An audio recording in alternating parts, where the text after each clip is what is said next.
JEE advance paper 2 के अंदर एक क्वेश्चन आया। एक कोऑर्डिनेशन का कॉम्प्लेक्स है, उसमें ना बहुत सारे कोचिंग इंस्टीट्यूट्स को लेकर आंसर अलग अलग आ रहा है। सही आंसर क्या है विद प्रूफ आइए बात करने वाले हैं। वो कॉम्प्लेक्स आपके सामने है दोस्तों। कॉम्प्लेक्स जो इस बार जेई एडवांस के पेपर में आया ये है COCN4 4 माइनस। अब इसका हाइब्रिडेशन DSP2 होगा या SP3, विद प्रूफ मैं आपके साथ बात करने वाला हूँ इस क्वेश्चन में। आइए जेई एडवांस के पेपर 2 का, जे एडवांस 2024 के पेपर 2 का ये क्वेश्चन है, पेपर 2 का।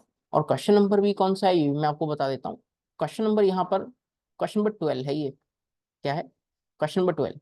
अब सारी बातें ध्यान से सुनना, सारी बातें ध्यान से सुनना, आपको विद प्रूफ मिलने वाली है सारी चीजें। देखो नो डाउट यदि मैं टेट्राहेड्रल ज्योमेट्री कह रहा है एक आंसर P4 हो जाएगा, कोई सोचने की बात नहीं थी। Copper 3D10 configuration no doubt SP3 जा रहा था।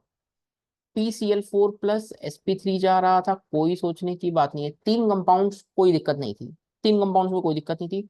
कुछ कोचिंग्स, मैं किसी भी कोचिंग का नाम नहीं लूंगा, कुछ कोचिंग्स क्लेम कर रही थे कि आंसर 3 आएगा। ठीक है ठीक है। आइए बात करते हैं इस कॉम्प्लेक्स पे, बात करते हैं ये कॉम्प्लेक्स, ये भी बहुत शानदार है। ये भी बहुत शानदार कॉम्प्लेक्स है, मैं आपको बता देता हूँ। This is CO3NO। ठीक है। ऑक्स यहाँ पर कोऑर्डिनेशन नंबर सेटिस्फाई करवाने के लिए, कोऑर्डिनेशन नंबर सेटिस्फाई करवाने के लिए यहाँ जो NO है ना, NO+1 ऑक्सीडेशन स्टेट में है। यानी कि कोबाल्ट यहाँ पर जो है वो -1 ऑक्सीडेशन स्टेट में है।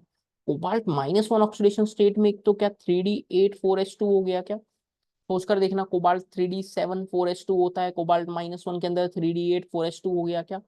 क्योंकि CO स्ट्रॉन्ग फील्ड लिगेंड है, बैक पेयरिंग हो जाएगी। बैक पेयरिंग होने का मतलब 4s के दोनों इलेक्ट्रॉन D10 में जाएंगे, 3D8 में जाएंगे, D10 कन्फिग्रेशन के साथ ये sp3 हो जाएगा। यानी ये कॉम्प्लेक्स भी मेरे पास sp3 निकल कर आएगा, यहाँ तक कोई दिक्कत नहीं। यानी कुछ कोचिंग्स क्लेम कर रही थी कि आंसर 4 होगा, कुछ कोचिंग्स क्लेम कर रही थी आंसर 4 होगा। आइए अब इस पर्टिकुलर कॉम्प्लेक्स से मुलाकात करते हैं। मैंने कहा था विद प्रूफ मैं आपको बताऊंगा, विद प्रूफ। एक बहुत स्टैंडर्ड ऑर्गेनिक केमिस्ट्री की बुक है, दैट इज ग्रीनवुड। ठीक है, मैं विद प्रूफ बात कर रहा हूँ। ठीक है, बहुत शानदार किताब है। और इनऑर्गेनिक के अंदर, इनऑर्गेनिक के अंदर यदि अपनों को कुछ रेफरेंस चाहिए होता है तो मैं इस बुक का यूजुअली यूज करता हूँ, या बहुत स्टैंडर्ड टीचर्स भी, बहुत सारे टीचर्स भी इस बुक का यूज करते हैं। इस बुक के अंदर चैप्टर नंबर 26 के अंदर, which is cobalt rhodium and iridium के अंदर एक टेबल उन लोगों ने बना रखी है, table which is on page number 1117। ठीक है। अब सोचते हैं, अब सोचते हैं, बात सुनना। उन्होंने एक टेबल जो बना रखी है उसके अंदर ऐसी बात कही है कि यदि कोबाल्ट -1 ऑक्सीडेशन स्टेट में है, सुनना सारी बातें, कोबाल्ट -1 ऑक्सीडेशन स्टेट में है और D10 कन्फिग्रेशन रख रहा है तो डेफिनेटली टेट्राहेड्रल होगा। क्या मैं इस कॉम्प्लेक्स को कह सकता हूँ क्या? कोबाल्ट -1 में D10 कन्फिग्रेशन रख रहा है तो डेफिनेटली sp3 होगा, कोई डाउट नहीं, कोई डाउट नहीं। जो कोचिंग 3 क्लेम कर रही थी उनके लिए क्या आंसर 4 हो सकता है। अब अगली बात सुनना, अगली बात सुनना, बहुत मजा आने वाला है इस क्वेश्चन में। यदि कोऑर्डिनेशन नंबर 4 है और D9 कन्फिग्रेशन है, ऑक्सीडेशन स्टेट है 0, ऑक्सीडेशन स्टेट है 0 और D9 कन्फिग्रेशन है, तो भी वो टेट्राहेड्रल होगा। इस बुक में एक स्टैंडर्ड एग्जांपल है ये, CO triphenyl phosphine whole 4, trimethyl phosphine basically, trimethyl phosphine. अब समझना इस कॉम्प्लेक्स के रिगार्डिंग। आइए अब इस कॉम्प्लेक्स के रिगार्डिंग थोड़ी सी बात करते हैं। ये कॉम्प्लेक्स है COCN4 4 माइनस। आई थिंक आपको जवाब मिल चुका है। कोबाल्ट 0 ऑक्सीडेशन स्टेट में है, कन्फिग्रेशन है 3D7 4S2। Cyanide no doubt, no doubt cyanide एक स्ट्रॉन्ग फील्ड लिगेंड है। क्या S के 2 इलेक्ट्रॉन्स उठाकर यहाँ भेज देगा?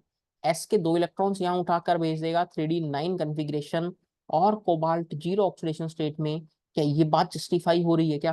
क्या दोस्त आपको प्रूफ मिल गया है? क्या मैंने कही थी विद प्रूफ मैं बात करूंगा? तो oxidation number 0, 3D9 configuration, definitely ये टेट्राहेड्रल जाएगा। तो यार यदि ये भी टेट्राहेड्रल जाएगा तो इसका करेक्ट आंसर क्या आएगा? इसका करेक्ट आंसर दोस्त 5 आएगा।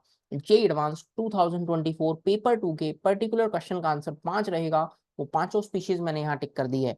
यानी जो आपका डाउट था कि ये कॉम्प्लेक्स sp3 होगा, जी हाँ ये DSP2 नहीं होगा, ये DSP2 नहीं होगा, it will be A sp3 molecule. I hope आपको विद प्रूफ ये सारी चीजें मिल गई हैं। ठीक है।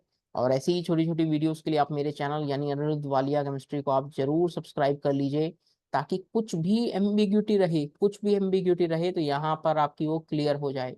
इन केस जे एडवांस के कोई पर्टिकुलर क्वेश्चन में आपको डाउट है कोई पर्टिकुलर क्वेश्चन में आपको डाउट है तो आप जरूर मुझे कमेंट करके बता सकते हैं। वैसे तो बहुत सारे लगभग सभी कोचिंग इंस्टीट्यूट्स ने स्टैंडर्ड सॉल्यूशंस डाल दिए हैं, बट फिर भी आपको कोई पर्टिकुलर क्वेश्चन में डाउट है तो मैं जरूर एक्सप्लेन कर दूंगा। आई होप ये वीडियो आपको पसंद आई होगी, और जो डाउट है वो मैंने दूर कर दिया। रेफरेंस है greenwood. Clear? Correct answer would be sp3. It is a tetrahedral geometry molecule. Good luck for next JEE.